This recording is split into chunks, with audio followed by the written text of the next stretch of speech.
Muy buenas tardes, todo el público sintoniza Mujer Empoderada y en Tenis a través de la voz de las Fuerzas Armadas.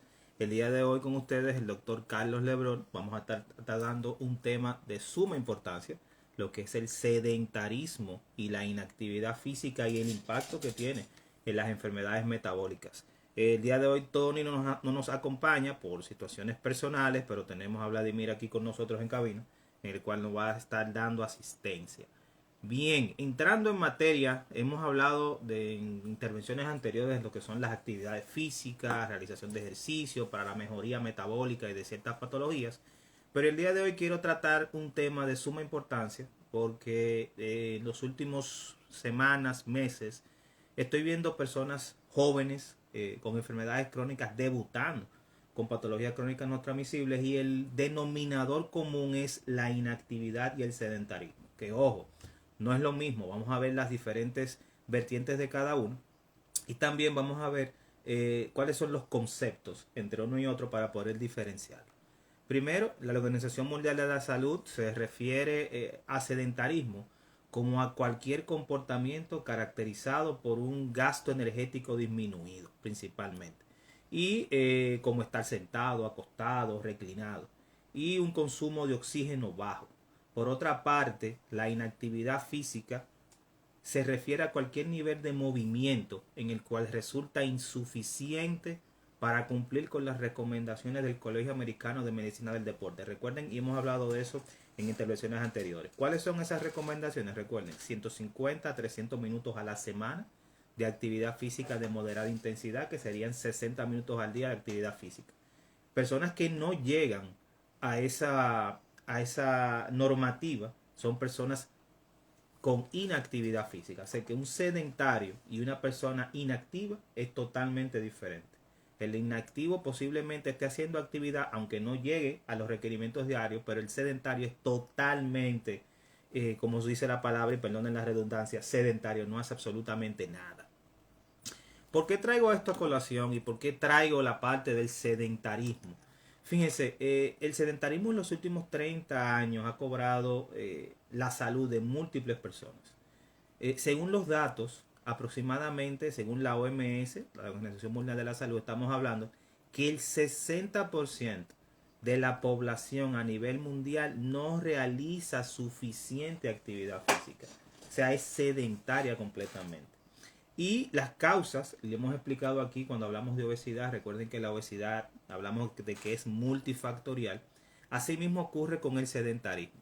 El sedentarismo es multifactorial y se deben a diferentes situaciones que se entrecruzan unas con otras como factores para desencadenar esta problemática. Y el primero es principalmente, hablábamos hace unas semanas atrás, de que vivimos en una ciudad un poco hostil para la práctica de actividad física, lo que vivimos aquí en Santo Domingo, en la capital, pero también las otras metrópolis como Santiago también, son un poquito difíciles para la práctica de actividad física porque hay un crecimiento vertical exorbitante de la ciudad y una disminución de lo que son las áreas verdes. Hemos hablado de eso, muy importante, que son lugares de esparcimiento para esas personas, para la práctica de actividad física y la práctica recreativa. También tenemos un problemita, también tenemos un tránsito totalmente hostil, caótico, que no nos permite tampoco salir a la calle, pero también, bueno, y se han incluido algunas políticas, pues, principalmente de recuperación de espacios públicos, principalmente para las vías, pero nuestras vías son un poquito hostil para el peatón en el sentido de que las aceras pueden estar inclusive ocupadas por muchos negocios.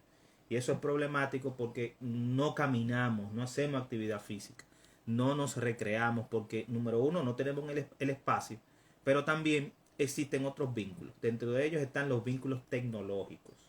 Tenemos actualmente una generación, que es la generación que posiblemente los jóvenes que tengan de 30 años hacia abajo, que es totalmente digital. Esta generación digital tiene cambios en la tecnología, principalmente juegos de video, mayor tiempo frente a pantallas, televisor, computadoras, ordenadores, tablets, entre otras cosas, que son actividades completamente sedentarias, inclusive trabajan a través de estos tipos de instrumentos. Algo importante con esto es que también inclusive ahora tenemos un problemita. Y es que también la pandemia vino a modificar esa parte. Número uno, los trabajos desde casa, ya es una realidad. Nos ahorran dinero y recursos en el sentido de que no tenemos que trasladarnos, no tenemos que pagar o una oficina, posiblemente, una secretaria, pero nos hacen más sedentarios en ese sentido porque no caminamos, no hacemos actividad física. Pero otra situación también incluye con que la pandemia desató son las opciones de delivery. Por ejemplo, antes nos reuníamos en familia y posiblemente dentro de la familia decíamos, vamos a buscar una pizza para el público. Nosotros salíamos tres, nos montábamos en un vehículo o no íbamos a pie porque el restaurante quedaba cerca donde vendían la pizza y la íbamos a comprar. Pero ya no. Ya en la palma de nuestra mano, vías aplicaciones, ya podemos mandar a pedir eso y esa parte de esa dinámica de incorporarnos a caminar o trasladarnos o se ha perdido. Fíjense cómo nuestra realidad actual promueve el sedentarismo y los numeritos están ahí. Según la revista The Lancet, una revista muy prestigiosa desde el punto de vista médico, en el 2018 publicó un artículo que se derivó de un estudio que ellos realizaron. Ese artículo principalmente habla de la inactividad física y la divide por regiones. Oh, sorpresa, nos tocó a nosotros cuando hablaron de Latinoamérica. En Latinoamérica, el 38, según The Lancet en su publicación, el 38 al 40% de la población adulta, o sea, mayor de 18 años, es sedentaria. 38 al 40%, o sea, 40 de cada 100 adultos, o sea, personas mayores de 18 años en América Latina es sedentaria. Siendo más acentuado, o sea, se ve más este sedentarismo en la mujer, especialmente mujeres jóvenes y mujeres en un 43% y el hombre en un 35%. O sea, tenemos que tener pendiente y vamos a ver ahorita cuando hablemos de las dinámicas a nivel bioquímico que produce el ejercicio. Nos vamos a dar cuenta que el impacto de la inactividad en la mujer es mayor que en el hombre en el sentido de que en la mujer se puede, vamos a hablar más adelante, la actividad física, especialmente ejercicios de fuerza y actividad de moderados impactos, no le ayuda a preservar la masa ósea y a disminuir el riesgo de osteoporosis. Eso es muy importante esa parte. ¿Por qué traigo el tema de la inactividad física? Les decía ahorita que he visto múltiples pacientes en lo que va de mes y principalmente lo que va de año, ya que ya tenemos prácticamente un mes cumplido completo, con patologías crónicas o debutando con patologías crónicas a temprana edad, y la parte de la inactividad es el denominador común en ellos. Fíjense, vamos a ver cómo lo explicamos de una forma que todos lo podamos entender. En medicina, para hablar de una enfermedad tenemos que hablar de algo que se llama fisiopatología. La fisiopatología, para que las personas que no manejan el idioma médico no puedan entender, es la forma en la cual nosotros explicamos cómo la enfermedad afecta nuestro sistema, todos los cambios que hace. Y la fisiopatología de la inactividad, conjuntamente con una alimentación inadecuada, y lo hemos hablado aquí, es el caldo de cultivo para lo que llamamos enfermedades crónicas no transmisibles. Las enfermedades crónicas no transmisibles han tenido un aumento en los últimos 30 años vertiginoso, principalmente por esto. Durante la inactividad física o cuando se produce la inactividad física, vamos a tener un peligro, ponen en peligro lo que son las funciones bioquímicas y endócrinas. Y eso es muy importante que tengamos esto pendiente. Disminuye principalmente, recuerden que el tejido muscular es un tejido metabólicamente activo y es uno de los tejidos o es uno de los órganos, porque el tejido muscular es un órgano que demanda más nutrientes para la contracción del músculo. Entonces hay una situación, cuando somos inactivos, esa dinámica muscular se va perdiendo a nivel metabólico y eso va a producir alteraciones, especialmente de lo que se llama captación de sustratos, y va a producir alteraciones, como hemos hablado anteriormente aquí, la resistencia a la insulina. Recuerden que el músculo va a demandar grandes cantidades de sustratos energéticos para poder producir una contracción.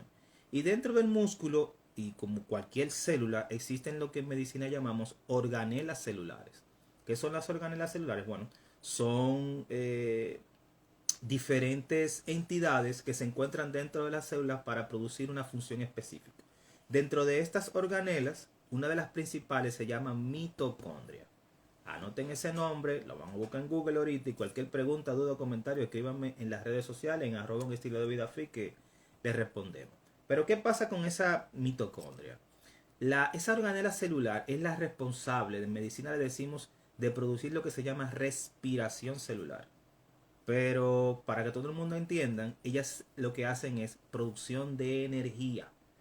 Esos sustratos, esos alimentos que nosotros comemos, llegan a la mitocondria en las formas más básicas y son transformadas en una moneda energética que se llama ATP. No vamos a entrar mucho en detalle, pero lo que quiero que entiendan es que en personas que son sedentarias, esa dinámica de producción de energía a nivel muscular se merma. Hay problemas serios. Pierden la capacidad de captar sustratos. Y cuando pierden esa capacidad de captar sustratos, especialmente la glucosa, el azúcar, se va a producir aumento de glucosa en sangre, hiperglicemia, hiperinsulinemia, pero también lo que se llama resistencia a la insulina. Otra parte que sucede a nivel de la célula, de la mitocondria y la célula muscular, es que el músculo pierde también, con la inactividad física, la capacidad de tener lo que se llaman enzimas. Para que todo el mundo pueda entender, recuerden cuando dieron química en el colegio, hace mucho. Recuerden que hay unas señoritas que se llaman eh, catalizadores. Un catalizador a nivel químico es una sustancia que puede dinamizar una reacción química. Bueno, las enzimas a nivel metabólico son sustancias que retardan o aceleran reacciones químicas.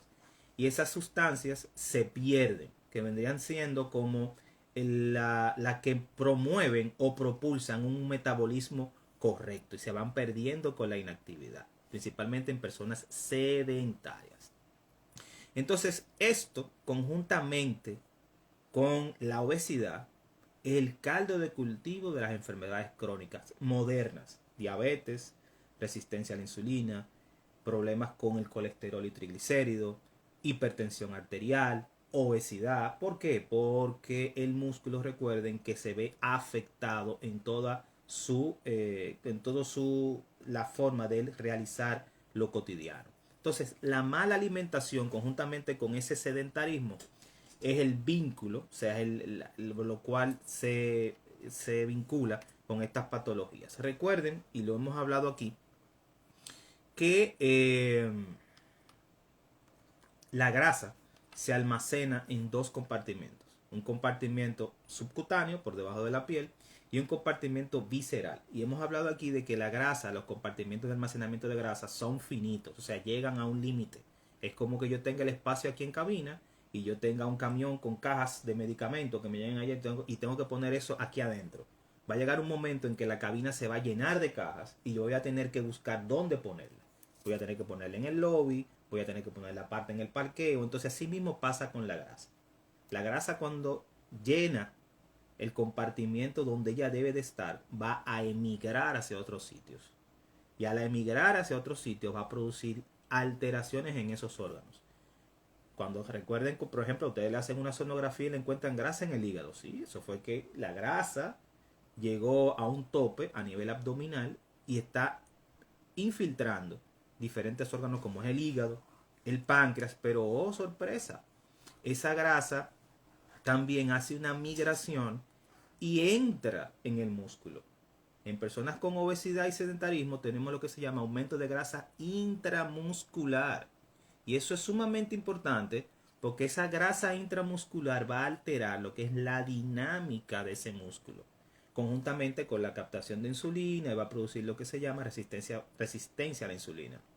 Ese fenómeno es la etapa inicial de lo que hemos hablado aquí en intervenciones anteriores, que se llama toxicidad lipídica. O sea, esos lípidos, esa grasa, cuando se almacena en un tejido que no debe de estar, son tóxicos. Entonces, ¿por qué es importante entonces la actividad física? Porque ya hemos hablado que que cuando no hay actividad física hay cambios a nivel metabólico. Entonces, ¿cuáles serían? ¿Por qué es importante? Bueno, recuerden, o tenemos que tener muy pendiente, que dentro del plan terapéutico para cualquier patología, la actividad física juega un papel fundamental como piedra angular para lo que se llama terapia no farmacológica. Paso a explicar. Las diferentes enfermedades tienen su diferentes medicación, que son las terapias farmacológicas. Pero la actividad física es una terapia no farmacológica para todas esas entidades. Y debemos nosotros, por ejemplo, yo como médico de primer nivel, siempre prescribo actividad física siempre y cuando tenga el paciente la capacidad de realizarlo. Y obviamente tiene que ir dosificada, por así decirlo, para ese paciente. ¿Por qué hay que hablar acerca de actividad física con el paciente? Bueno, porque la actividad física va a mejorar la dinámica mitocondrial y va a restaurar toda la parte que tiene que ver con la mejoría bioquímica de ese paciente. Conjuntamente, tanto la parte farmacológica, la parte no farmacológica como es la actividad física y la dietoterapia, le hemos hablado aquí, que son cambios dietéticos puntuales para esas enfermedades, son las que van a desencadenar una mejoría de ese paciente. Entonces, el ejercicio va a producir cambios significativos en lo que es la disminución de la grasa abdominal. O sea, mientras menos grasa abdominal tengo, mayor capacidad bioquímica voy a tener. Principalmente mejoro la parte de la resistencia a la insulina, mejoro también inclusive la parte de la presión arterial, porque se ha vinculado especialmente esa grasa abdominal. Esa grasa abdominal va a aumentar lo que son los procesos de dislipidemia, o sea, procesos de colesterol y triglicéridos. Pero no solamente eso, sino que va a alterar lo que se llama el endotelio. El endotelio es una membrana que cubre la parte que tiene que ver con el vaso sanguíneo, y cuando disminuyo de peso, disminuyo lo que se llama resistencia vascular. Y eso es sumamente importante porque eso va a tener un impacto en lo que es la presión arterial. Por ende, cuando hay disminución de peso y disminución de grasa, vamos a tener posiblemente, o casi siempre, una mejora cardiovascular, y eso se traduce en mejor calidad de vida. Entonces eso es muy importante que lo tengamos pendiente. Entonces, recuerden, la actividad física tiene un papel de protección para lo que es la prevención y el tratamiento de enfermedades crónicas no transmisibles, como hemos hablado aquí, diabetes, hipertensión. Inclusive se vincula la actividad física con la mejoría, no solamente con la prevención, sino con la mejoría de ya pacientes con cáncer. ¿Por qué? Porque la actividad física mejora el metabolismo. Por ende, pacientes con cáncer de colon, cáncer de mama, obviamente en etapas iniciales que puedan incluir lo que es la actividad física, va a mejorar esa dinámica. La actividad física también es beneficiosa, inclusive se han visto estudios para lo que es la salud mental. Sumamente importante porque retrasa la aparición de lo que es la demencia y mantiene principalmente a las personas saludables. Bien, pueden hacer sus preguntas a través del arroba un estilo de vida fit en Instagram. Pueden hacer sus preguntas en nuestro en vivo que estamos haciendo en Facebook ahora mismo. Y también a través de los números de cabina 809-531-1701 y desde el interior y el exterior sin cargos 1-809-231-4141. Algunas cositas importantes. ¿Cuáles serían entonces las recomendaciones de actividad física para lo que es la salud? Recuerden lo que hemos hablado aquí hace mucho tiempo acerca de que hay recomendaciones para adultos, hay recomendaciones para niños y adolescentes, y son totalmente diferentes. Porque recuerden, eso se llama actividad física en las diferentes etapas de la vida. Entonces la actividad física va a cambiar ciertos tipos de dinámica. La actividad física, recuerden, es buena para lo que es el corazón. Actividad física es mejor realizar ejercicio a no hacer nada. Principalmente una de las cosas que tengo con los pacientes es que la gran mayoría me dice: doctor, yo no tengo tiempo, o doctor, yo no tengo la capacidad de hacerlo, y posiblemente uno se sienta con esa persona. Y lo ideal es que, como son personas sedentarias e inactivas que tienen mucho tiempo que no hace ejercicio, lo ideal es comenzar a hacerlo de forma gradual.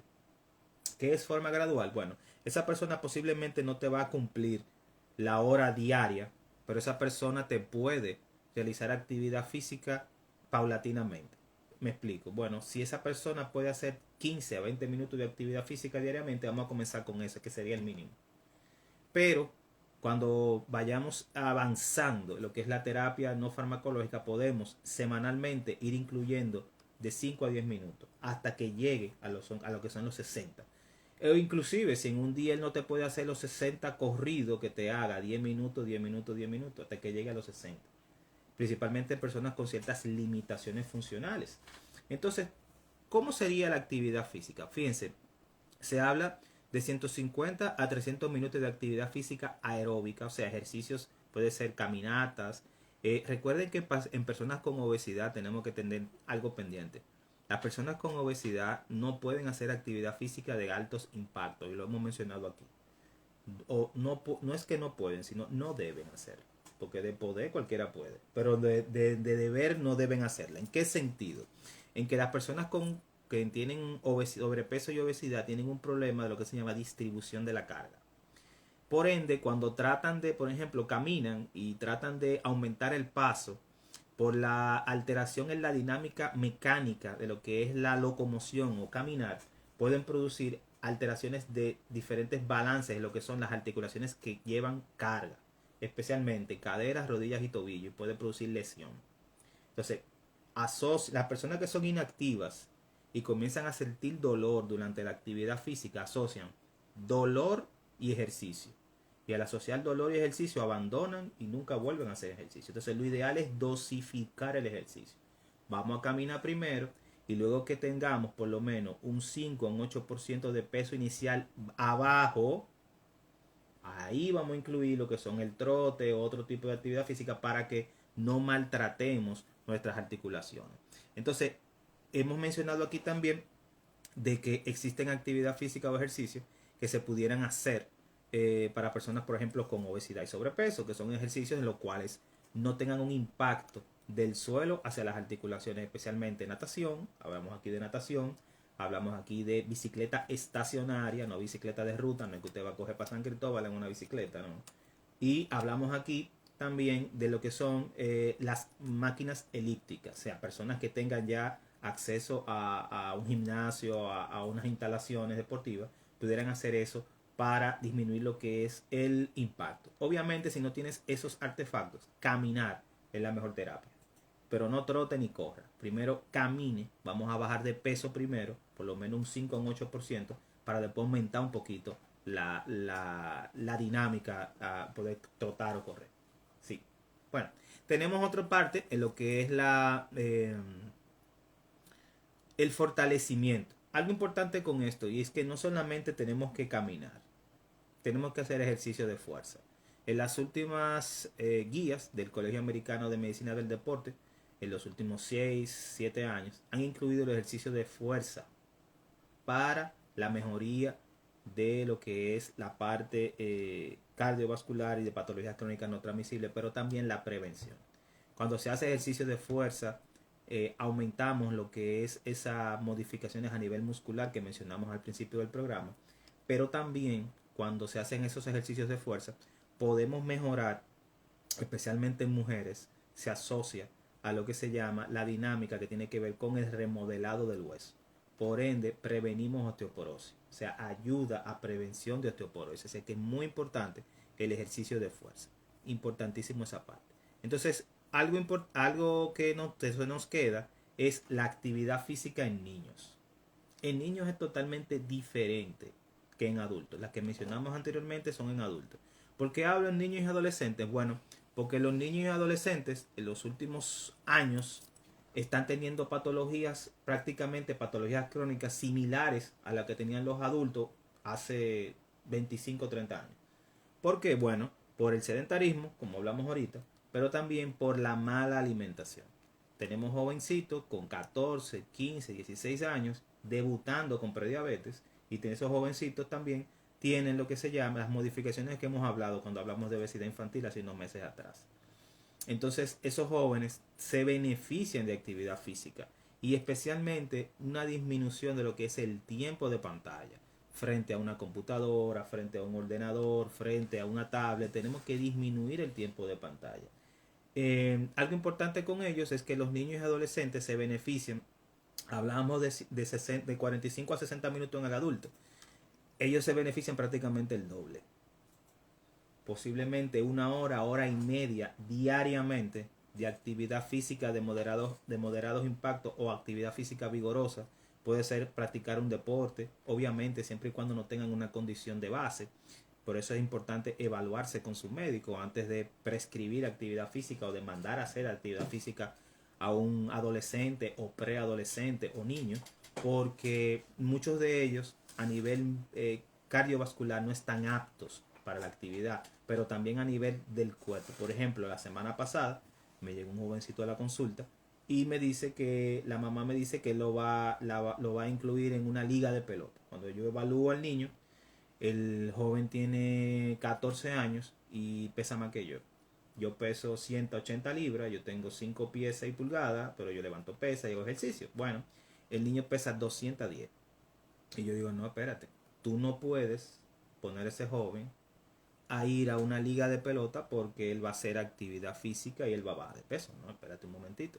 Vamos primero a cambiar hábitos nutricionales.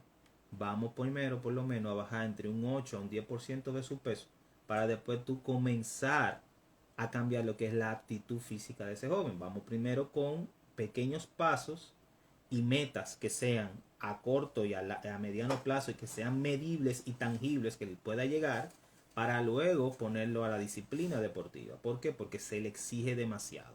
Entonces la dinámica de un jovencito desentrenado no es la misma de uno que ya tiene 5, 6 o 4 años practicando la disciplina. Por ende, no es recomendable llevar a esos jovencitos a realizar actividad física de forma intensa o vigorosa de entrada. Lo ideal es la evaluación cardiovascular, principalmente comenzar con la parte nutricional adelante y luego ir introduciendo de forma gradual la actividad física. Recuerden, y lo hemos mencionado aquí, el ejercicio en etapas iniciales en personas desentrenadas, personas que no hacen ejercicio. Recuerden que el ejercicio es una actividad que va a producir aumento de situaciones de citoquinas inflamatorias. O sea, el ejercicio en forma inicial es un estrés físico. Duele. Es un estrés físico el ejercicio. Si usted está desentrenado, va a doler. Entonces, ¿cuál es el problemita? El problemita es que si hacemos actividad física intensa sin estar preparados, va a doler, como dijimos, pero se puede lesionar la persona y puede abandonar. Lo ideal es ir gratificando, sería la palabra, o poniéndolo de acuerdo a las necesidades del individuo, pero también a las situaciones cardiovasculares del individuo. Entonces, doctor, sí. Es bueno que aclare un poquito más ahí. La situación cardiovascular, o sea, estamos hablando de un jovencito que su condición física no está óptima. Exacto. No está apta para hacer ejercicios intensos. Ni siquiera mucho movimiento, sobre todo porque probablemente los niveles de grasa en sangre son muy altos, se dificulta un poco más la respiración, latido del corazón, todo eso, y puede entonces generar con enfermedades o lesiones un poquito más profundas. Mira, por eso primero usted recomienda bajar de peso y luego la con disciplina, hábitos alimentarios o alimenticios, y luego actividad física. Correcto. Porque de esa forma evitamos lesiones y evitamos que le resulte aburrido o doloroso al jovencito. Tú has tocado un tema importantísimo, fíjate. Y lo mencionábamos hace unos meses cuando hablamos de obesidad y pulmón. Nosotros tocamos ese tema. Hay un problemita. Recuerden que las personas con obesidad, cuando hacen actividad física, tienen lo que se llama intolerancia al ejercicio. O sea, cuando usted corre y usted está sobrepeso, usted se sofoca, usted se da cuenta que usted no puede. Y eso se debe principalmente, recuerden, a que la grasa tiene un compartimiento por debajo de la piel, pero la grasa se almacena en el tórax y se almacenan también en el abdomen. El abdomen, pero también gran parte del tórax. Cuando esa grasa que se almacena en el tórax altera lo que es la dinámica ventilatoria de la persona, o sea, altera la dinámica respiratoria, para que me entiendan. El aire que entra y sale. Cuando usted inhala y exhala, va a haber una disminución debido a que esa grasa va a crear un peso encima de esa jaula torácica, de esas costillas, del esternón. Entonces usted no va a poder ventilar, respirar correctamente. Por ende, cuando usted hace actividad física y aumenta la demanda de oxígeno, usted va a tener problemas. Por eso las alteraciones, el jadeo temprano y el corte de la respiración. ¿Por qué? Y esa intolerancia. Y un pito que suena ahí. Sí, eso es importante que lo mencionaste porque tenemos, por ejemplo, los niños con obesidad. La gran mayoría de esos jovencitos son atópicos. Cuando hablamos de atópicos, son muchachitos que tienen problemas alérgicos y son asmáticos la gran mayoría. Entonces, el ejercicio es un factor desencadenante, en inglés le dicen trigger, un gatillo, que puede detonar una crisis de asma y de sibilancia. Y es por esa misma situación. Entonces, por eso es importante, no solamente cuando usted va a meter o entrar a subir en una disciplina, evaluarlo primero y ver si esa persona está apta para la práctica de esa disciplina y ver en qué categoría él cae en la disciplina, porque no es ponerlo a practicar con jóvenes que ya tienen 3 y 4 años, sí, porque el problemita es eso. Entonces, cuando yo me senté hace unas semanas y hablé con la madre que quería tener ese muchacho, no, espérate, vamos primero a evaluar a ese muchacho, vamos a darte cuáles son las recomendaciones y vamos a hacerlo paulatinamente. Cuando él tenga un 8% menos, mételo a la disciplina en cuanto al peso inicial. Por suerte fue donde usted, porque pudo haber conseguido entonces reacciones totalmente contrarias a las que quería. Correcto. ¿No? Y puede inclusive durante la práctica deportiva tener un evento ahí. Claro, claro que sí. Algo importante también, principalmente con los adultos. En los adultos, recuerden, la parte de la práctica de deportes, la práctica... Es importante en los adultos algo. Recuerden que la actividad física en el adulto tiene una situación. Y es que antes de practicar actividad física, un adulto por encima de 35, 30 años, lo ideal es evaluarse. La gran mayoría de nosotros fuimos deportistas cuando pequeños. 12, 15, 16 años. Entonces tenemos prácticamente 14, 10 y 12 y hasta 15 años sin hacer absolutamente nada. Si usted fue ciclista cuando tenía 15 años, usted no es ciclista ahora que tiene 35. Entonces, lo ideal es que usted se evalúe, haga una evaluación cardiovascular para ver cuál es su situación actual. No compre la bicicleta y se ponga a hacer fondo todavía. Primero evalúese. Y luego chequee a ver si usted puede entrar en esa dinámica de la actividad física. Entonces, importante esto. Recuerden que, lo hablamos ahorita, la actividad física en momentos iniciales es un estrés metabólico, recuerden. Entonces, por ende, es importante ver cuáles serían esas actividades físicas iniciales que podamos hacer. En los adultos, principalmente, recuerden, 150 a 300 minutos a la semana de actividad física de moderada intensidad. Tenemos que hacer mínimo 2 sesiones de fuerza a la semana. De 2 a 3 sesiones de fuerza a la semana. Cuando hablamos de fuerza estamos hablando de pesas, bandas elásticas, ejercicio con su propio cuerpo, calistenia, lo que usted quiera. Pero fuerza, tenemos que hacer fuerza. ¿Por qué? Porque hay un sinergismo entre ambas disciplinas, tanto aeróbica como de fuerza. En medicina del deporte se llaman efectos concurrentes. Lo pueden buscar así, lo que quieran un poquito más de detalle. Y esos efectos concurrentes son sumamente importantes para la mejoría bioquímica que hablamos en la etapa inicial del programa. Entonces tenemos que hacer tanto aeróbico como pesa. No es que usted va nada más al gimnasio a correr. No. Haga sus pesas también por lo menos 2 a 3 veces a la semana y los ejercicios de fuerza. Importante esa parte. Entonces, pueden hacer sus preguntas a través de las redes sociales, @un estilo de vida fit en Instagram. También pueden hacer sus preguntas a través del live de Facebook que tenemos en @un estilo de vida fit o a través de los teléfonos de cabina 809-531-1701 y 1-809-200-3141. ¿Cuál es la mejor hora para iniciar algún tipo de actividad física? Muy importante. La mejor hora es la hora que usted tenga tiempo de hacerlo. Porque ahora vivimos en una situación en que no tenemos el tiempo. O sea, tenemos que salir temprano porque se arman tapones, Entonces yo tengo que salir a las 5:30 de la mañana. Pero la hora que yo tengo disponible es 6:30 de la tarde. Haga ejercicio a las 6:30 de la tarde. Si al mediodía. Al mediodía está complicado dependiendo del ambiente. Porque, por ejemplo, si usted tiene acceso a una instalación deportiva, un gimnasio en el cual el ambiente es climatizado con aire acondicionado, haga ejercicio. Porque el problema del ejercicio es que tenemos las inclemencias del clima. ¿En qué sentido? En que si usted va a hacer actividad física en un sitio donde no hay climatización adecuada, usted si está desentrenado o entrenado también, puede producir alteraciones principalmente de lo que son hidroelectrolíticas por la deshidratación. Nosotros tenemos un clima complicadito. Y eso la estuve tratando en la semana con un grupo. Tenemos que hacer protocolos de hidratación antes de actividad física. Entonces, si hay actividad física al aire libre y es una hora en la cual hay mucho calor, usted necesita hacer un protocolo de hidratación antes de entrar a esa actividad física. Sí. No es igual. En donde vivo he visto, sobre todo en esta época del año, que la temperatura es bastante agradable. Okay. El sol sigue picando igual, pero hay una ventilación, una brisa agradable durante todo el día y he visto gente trotando al mediodía. Okay. Entre 11, 10, 11, 1, 2, 3 de la tarde. Bueno, hay una situación. Si es, por ejemplo, yo pasé hace unos días por el mirador, más o menos ahora, y vi mucha sombra. Si usted puede correr en la sombra, somos felices. Mira que lo que pasa con correr en horarios en el cual el sol está muy fuerte. Hay un problemita. Y también veo también gente, por ejemplo, por entrar en moda, compra ropa para correr y lo veo con mangas hasta aquí, corriendo. En horario complicado. Hay un problemita con eso.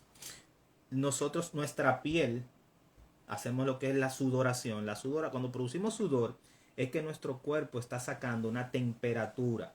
Nosotros cuando hacemos actividad física aumentamos lo que se llama core temperature o temperatura corporal central de nuestro cuerpo y disipamos ese calor a través de la piel. Ese sudor que usted está sacando es su cuerpo a través de la glándula sudorípara disipando todo ese calor que usted está produciendo. El problemita es cuando nosotros cubrimos la piel. Cuando nosotros ponemos un sleeve que con una manga hasta aquí abajo y eso vivo siempre, soy parte de una academia deportiva de baloncesto y cuando yo veo los jugadores, principalmente niños, que por entrar en moda el papá le compra el sleeve, lo pone a jugar con... Yo, no, así no. Mira qué es lo que pasa. La piel tiene que estar descubierta para producir esa ventilación, esa salida de lo que es esa temperatura corporal central. Cuando nosotros cubrimos la piel completamente, calentamos demasiado la piel. Por ende, podemos hacer lo que se llama un golpe de calor. Entonces, por eso es importante las horas de actividad física. Por ejemplo, las horas de actividad física pueden ser, lo podemos hacer casi como las horas en las cuales se debe de recomendar la exposición al sol para la vitamina D. Por ejemplo, en horarios tempranos, 6:40, 6:30 de la mañana hasta las 9, que es un sol tenue. Bien. Y 5:40 de la tarde, 7:30, que es el sol tenue también. Esas son las horas adecuadas para exposición para vitamina D en nosotros. Porque nosotros, el horario de nosotros es diferente. Ajá, claro. Acuérdate que nosotros tenemos dos temperaturas, verano e invierno. Sí, estamos en verano actualmente, pero ahorita en mayo, junio, la cosa se pone difícil. Sí. Entonces, lo ideal es tomar el sol en esas horas, que es lo que yo hablo principalmente con mis pacientes con la vitamina D baja, conjuntamente con la suplementación. Pero la actividad física al aire libre, lo ideal es hacerlo en esas horas también. Perfecto. En el momento que me tocó llevar un plan de entrenamiento, yo participé por algunos años en carreras populares, y cuando llevaba programas de entrenamiento y por alguna razón, trabajo, me tocaba amanecer aquí o en fin, yo corría entre 11 y 1 de la tarde, pero lo hacía en el mirador por la zona cubierta. Y en muchas ocasiones tuve buen rendimiento, en otras, dependiendo qué tanto desayunaba o qué tan temprano desayunaba o qué tanto había dormido, el rendimiento era diferente. O inclusive qué desayunaste también. Exacto, sí. qué porque eso influye. La carga de hidratos de carbono influye también, que eso podría ser un programa que podamos desarrollar aquí más Sí, adelante, por eso vendría siendo más enfocado en lo que es el running. sí. Tengo unos amigos de eso, voy a ver si convenzo a uno para venir a hacer un programita de eso. Y lo otro de que nunca me funcionó era qué tan cubierto estaba. Incluso en las épocas de menor temperatura yo tenía mayor rendimiento. O sea, mis mejores tiempos fue Ok. cuando el clima estaba más frío, Claro. incluso bajo la lluvia. Pero yo nunca corrí ni abrigado, ni con mangas largas, rara vez con licra completa, siempre era hasta la rodilla, en fin, en Exacto. fin, en fin. Pero Exacto. era mi estilo, mi forma, a otra gente le funcionaba totalmente lo contrario. Probablemente porque se acostumbraban. También, pero también, por ejemplo, fíjate, y es la parte de aclimatación. Por ejemplo, la aclimatación es, por ejemplo, cuando tú vas a competir a otro sitio. Ujú. Por ejemplo, la aclimación, por ejemplo, una persona que venga vamos a suponer, de Centroamérica o de Europa a competir aquí, tiene que venir por lo menos de 7 a 15 días antes Sí, para poder aclimatarse el calor aquí, o viceversa, si tú vas sí, hacia allá. Entonces, es el desempeño, es multivariable, multifactorial. Está la parte de aclimatación, está la parte de alimentación previa, post, intra carrera, porque intra carrera hay que tirarse su hidrato de carbono también, y post también. Entonces es una situación totalmente diferente. es complejo, por eso lo bueno es siempre tener un aliado Ujú. que te vaya guiando y alguien que tenga mayor conocimiento que tú. No todas las informaciones que están en internet nos funcionan, Excelente. ni todas son reales. No más palabra magistrado. Te lo dijo todo ahí. Entonces siempre como buscar ayuda, ayuda idónea, no llevarse de todo lo que le dicen, sobre todo porque cada cuerpo actúa de forma diferente. Cada cuerpo, su funcionamiento es distinto. Entonces no podemos poner en práctica los mismos consejos para todo el mundo. Muchas Este es un personas, asunto individual. no, y muchas personas haciendo empirismo Sí, en esas disciplinas. Entonces, lo que me funcionó a mí, que yo fui tal cosa en los años 80 lo siguen utilizando sin un aval científico. Entonces, a veces tuve una dinámica de unos comentarios ujú, entre una persona hace unos meses a través de redes sociales, y fue por una situación así. Sé que él se basaba en situaciones empíricas. Yo le mostré hechos y le mandé estudios científicos, y yo, mira, esto y esto y esto dice esto y esto y esto. Entonces, a veces las personas, por la pasión y por lo que yo hice y que me hizo resultado, la parte del punto de vista de lo que está escrito e investigado, a veces ellos hacen caso omiso sobre el caso. Entonces, eso es otro tema.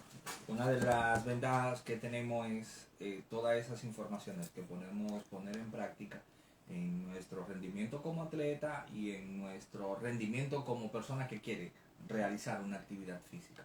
Que el tratamiento siempre es diferente. Entonces, toda la información que tenemos a mano y profesionales como usted, pues lo que tenemos que sacarle provecho. Pues bien, mi gente, volviendo al tema, estamos hablando principalmente de la actividad física en personas sedentarias. La actividad física, recuerden que es parte de la terapia no farmacológica. Esa terapia no farmacológica, recuerden que va vinculado con la dietoterapia. O sea, las modificaciones dietéticas son fundamentales para la mejoría cardiometabólica. Recordando que pueden hacer sus preguntas a través de las redes sociales, @un estilo de vida fit, o el teléfono en cabina 809-531-1701 y 1-809-200-3141. 1-809-200-3141. Dando un repaso final, prácticamente para hacer un poquito de síntesis de lo que hemos hablado el día de hoy. La actividad física y el sedentarismo, recuerden, el sedentarismo y la inactividad física, especialmente según la OMS, el 60% de la población mundial es inactiva. En el Caribe, según The Lancet, en el 2018 hicieron una investigación y dijeron y hablaron acerca de esta investigación de que el 38 al 40% de la población adulta en América Latina es sedentaria. Eso tiene un mayor impacto en la mujer, un 43%, 43.7%, casi un 44%, en el hombre un 35%. Los hombres son un poquito más activos que la mujer en ese sentido. Pero yo creo que las cosas en los últimos años se han invertido. La mujer está muy dinámica, lo que es la parte de actividad física, gimnasio, fitness, entre otras cosas. No solamente por salud, sino por estética. En ella es diferente la cosa. Pero recuerden que la inactividad repercute directamente en lo que es la salud, tanto a nivel cardiovascular, a nivel metabólico, y empeora conjuntamente con una alimentación malsana. La inactividad física va a ser el caldo de cultivo para lo que son las enfermedades modernas, principalmente enfermedades cardiometabólicas, diabetes, hipertensión, dislipidemia y cuando comenzamos a hacer actividad física de forma gradual y moderada, recuerden que esa actividad física va a permitir una mejoría metabólica conjuntamente con una alimentación correcta, pero también la parte farmacológica. Recuerden, señores, no abandonen la parte farmacológica. Cuando ustedes comiencen a hacer actividad física, usted va a mejorar su dinámica metabólica y posiblemente en un tiempo no muy lejano, usted va a comenzar a disminuir dosis de fármaco. Eso se llama calidad de vida. Y esa calidad de vida usted la va a ganar cuando usted ya tenga un tiempo haciendo actividad física y con una mejoría en su salud. Y si usted utilizaba 2 o 3 fármacos para la presión, usted se va a dar cuenta que le van a ir bajando dosis, le van a ir retirando fármacos. Mira, ya no te beba eso, nada más bebete solo. Y cuando usted se da cuenta, posiblemente usted se está bebiendo una dosis mínima de uno. Y cuando viene a ver, en 1 año, 2 años, se lo retiran. ¿Qué quiere decir eso? Que usted estaba en una situación metabólicamente inactiva y con la actividad física y las modificaciones nutricionales, usted mejoró ese perfil cardiovascular. Entonces lo importante es, recuerden, el seguimiento con su médico, pero la introducción de lo que es la actividad física de forma correcta. Por eso los médicos, los que estamos lo que hemos hecho, ese tipo de medicina, lo que es medicina desde el punto de vista de mejoría de salud o de primer nivel, estamos capacitados para prescribir actividad física, que eso es lo importante. Así como se prescribe un fármaco, así mismo se prescribe el ejercicio para la mejoría cardiovascular. Bueno, hasta aquí la intervención de nosotros el día de hoy. Gracias a todas las personas que sintonizaron Mujer Empoderada y en Tenis, y a las personas que nos siguen a través de las redes sociales. Nos vemos en 15 días. Bye bye. Bueno, más que una veterinaria.